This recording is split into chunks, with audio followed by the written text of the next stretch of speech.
పెళ్లి కొడుక్కి పెళ్లి కూతురికి ఏం చూసి వారికి వివాహం చెయ్యాలి అంటే వీళ్ళిద్దరి యొక్క నడవడిక సరిగ్గా ఉందా లేదా, వాడి మానసిక ప్రవర్తన ఎట్లా ఉన్నది, సంస్కారం ఉన్నటువంటి వాడా అది లేకుండా ఉన్నటువంటి వాడా,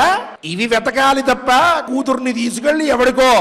ఓ మహానుభావుడి చేతుల్లో పెట్టేశాం అనేటటువంటి భావనకి వెళ్ళవద్దయ్యా అని చెప్పింది శాస్త్రం. శీల వయో